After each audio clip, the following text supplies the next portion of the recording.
This video is going to cover compensation. You can do compensation every day, every week, every month if you like, but you don't need to. It should stay steady once you've established your comp values.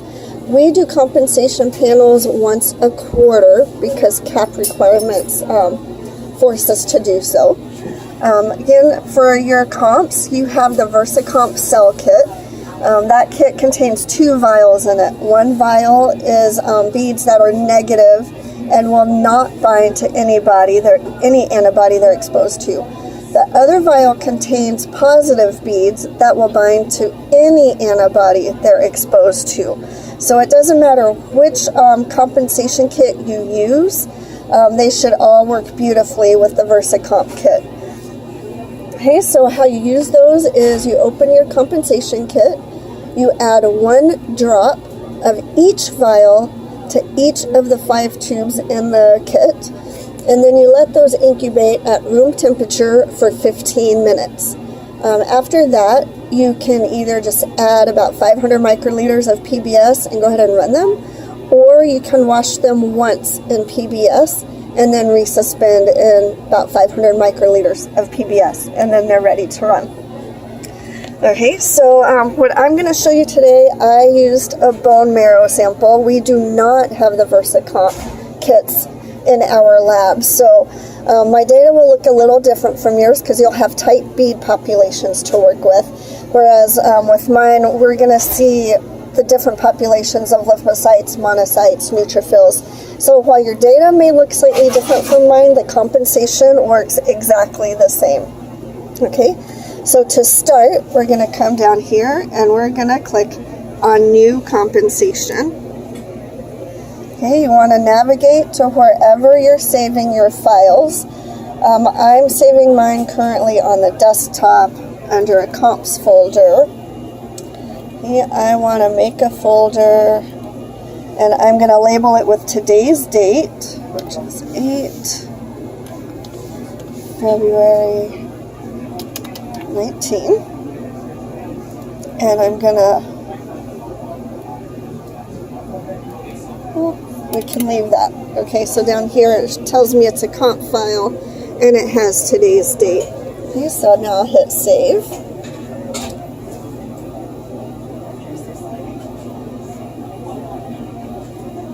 Okay, so now at this menu, you see you have a whole bunch of options. So we're going to uncheck any of the fluorochromes that we are not going to comp in this experiment. Okay, so we're not doing unstained cells or beads. We do need the FITC and ECD and PC 5.5. See, we need PE. We don't need this M-Cherry. We don't need regular PC5. Check all these. I need to scroll down.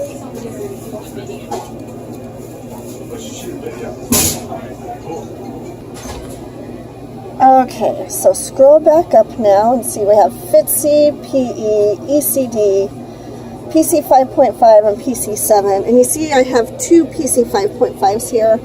You won't have this option. You only are running off the blue laser on yours. But we have to use some of them, especially the PE and the PC7 off our yellow laser. So I am going to, let's just uncheck this yellow one here. Alright, so the next thing we need to do, very important, is under sample type, you need to select if you're using cells or beads. So I'm using a real sample. I'm going to leave this on the cell, but y'all are using the VersaComp kits, so you'll need to change these to say bead for any of the fluorochromes that you still have a check mark on. It makes a difference when you run your samples and get your data. So make sure you change your sample type to bead. Meanwhile, I'm changing this back to cells for my experiment. Okay, and then you click OK. And it creates your template for you automatically.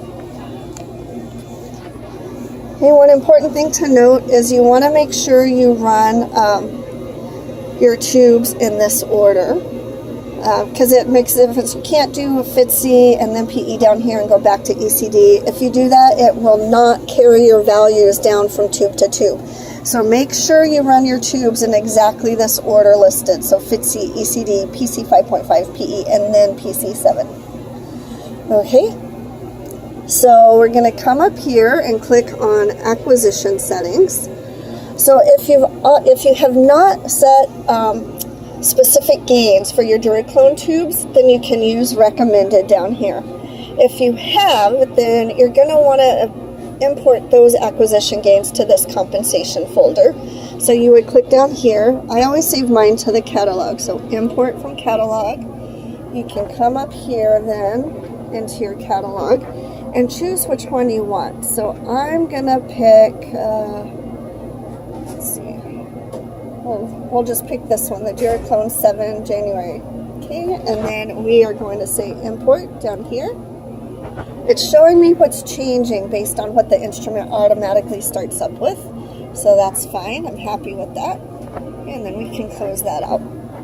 Okay, the next thing, I always change events to display to 10,000. It's easier for me to see that way. You won't need to worry about changing time to record. And events to record, you can leave it 10,000. You can collect more if you want, by all means, but you must collect at least 4,000 events in each tube to get a good compensation matrix. Okay, the other thing down here is you can change your flow rate.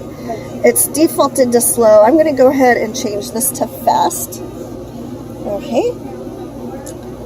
So now we are ready to go and we can run our first specimen. I need to click initialize because it's in its sleep mode.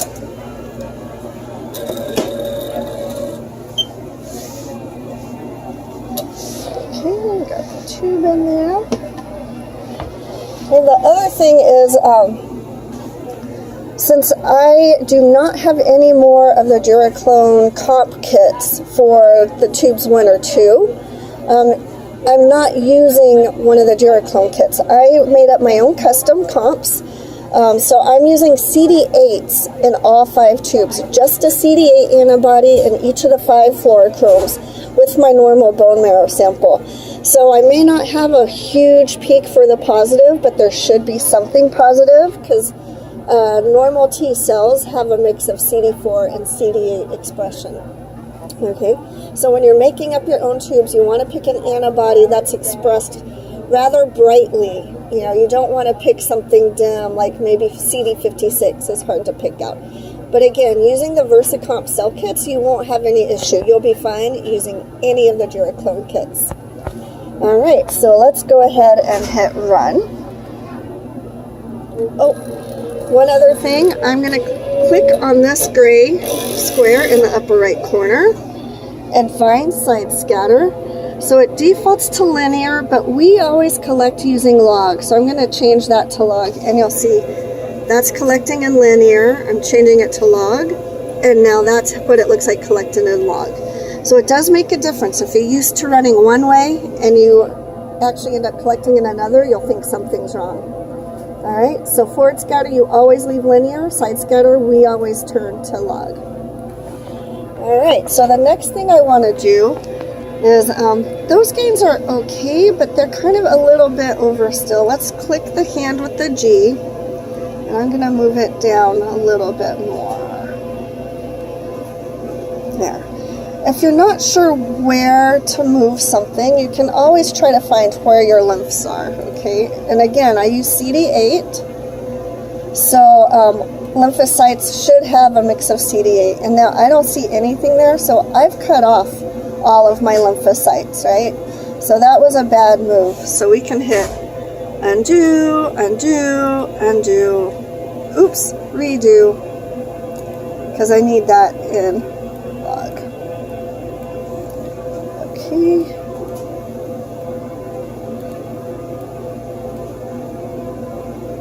All right, so see, I had to fix the gain and move it back out. So now let's see if we can find, oops, click outside the histogram to release your gain hand. See if we can find our lymphs now. It's not there. There we are, there's a little bit.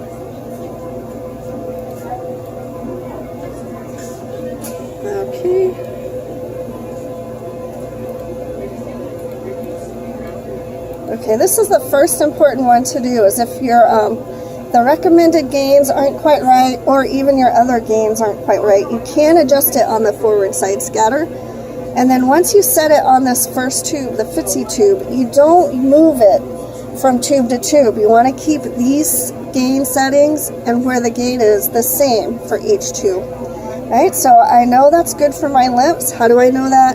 Because here we have a positive CD8 population and a negative population. So that tells me I am on the right one. Okay, if you think that's a little too high, you can still, before we hit record, go up a little bit. Okay. Alright, and I do like that a little better. We're going to leave it there. And again, now we won't mess with that at all.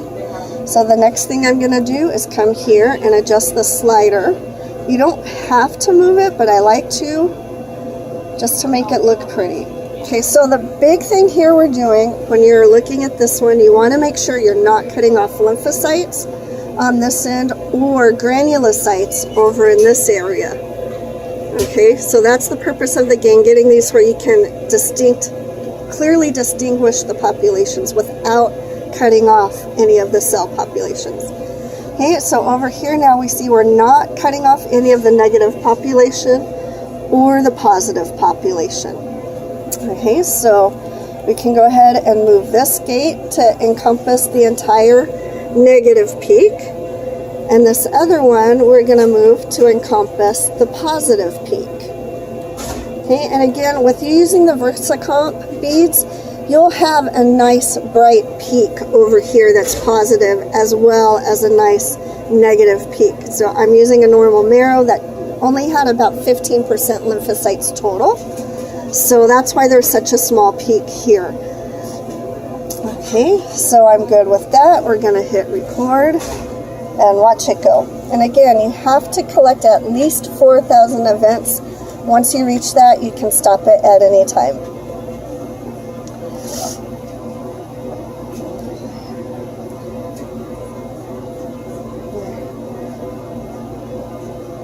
Okay, we're going to hit stop there.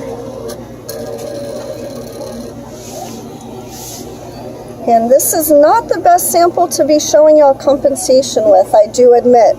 But the process is the same regardless of the size of the population. And like I said, your VersaComp cells will make this very easy to do and easy to find your positive peak. Okay, so next we're going to go down and we're going to run our ECD tube next. Okay, and so you shouldn't have to adjust anything else. It'll carry your settings from tube to tube. Okay, so we're just going to hit run. And now you're not going to adjust the gains at all or move this gate at all. You want to leave it the same. Okay, and again, I'm using CD8s and everything, so the population will look the same regardless of which fluorochrome I'm looking at. So I'll adjust the slider to make the negative peak look nice and pretty. There's no set right or wrong. You can see no matter where I move it, the negative stays at the 0. It doesn't make it more negative or positive by mistake. So don't be afraid to move that around. Okay, and adjust your positive peak. And let's hit record.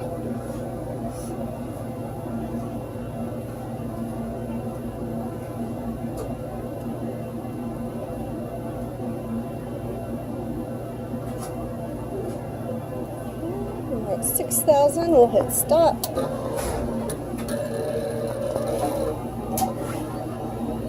Okay, PC 5.5 is next.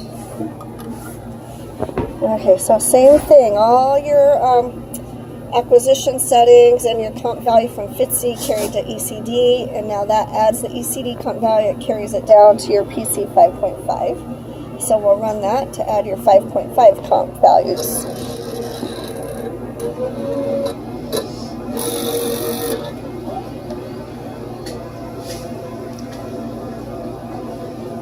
Okay, so that still looks good. We're still on lips. Okay, adjust your slider down here. Make sure your negative peak is in the negative gate and your positive is in the positive gate. Now this one seems maybe a little bit low. So if you think that one's too low, you could adjust it here. I typically try to not adjust it at this point. Release.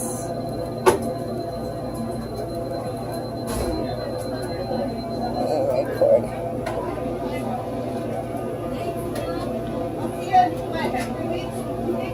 Okay.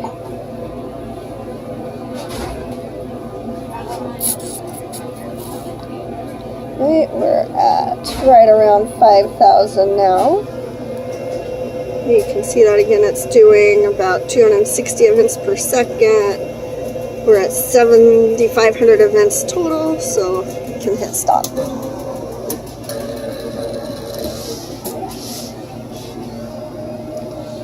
Right, PE is next.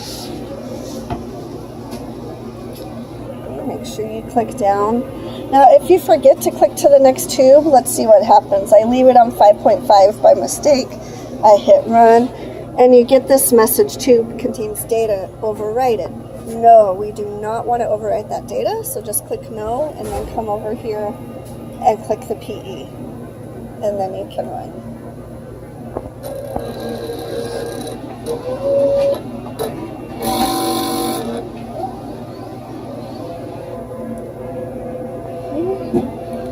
Alright, so adjust the slider. Move your negative, move your positive, and you can hit record. Right. So CD8 is known for, sometimes you have a bright population CD8, and then you might have more of an intermediate, a more dim CD8 positive population. For compensation, make sure you include only the brightest peak, because that's all you would really need. If you include everything all the way to your negative peak, that might give you some comp values that are a little bit off. Not altogether wrong, just not as clean as they could be. Alright, and our last tube is PC7. Okay, so run.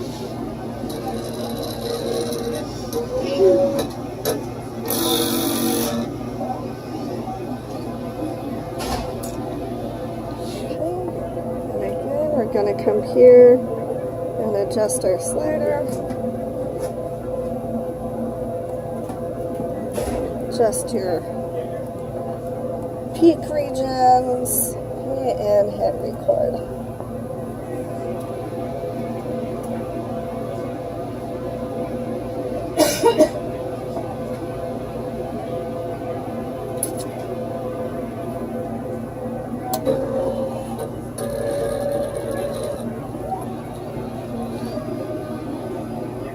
Okay, so now we've run all of our compensation tubes. The next thing you want to do is come up here and click this little double mountain with the equal sign looking. That's your compensation calculation. So just click on that, and it's comped our values for us. Now you see some yellows and some reds here.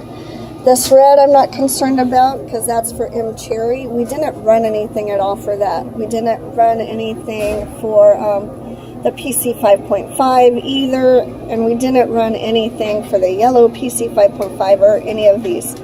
So of the fluorochromes we did run comp values for, the FTSE, ECD, the blue 5.5, PE, and the PC7. Well, the PC7 we have one that's yellow, so we'll have to look at that, and I'll likely have to adjust that manually at a later point.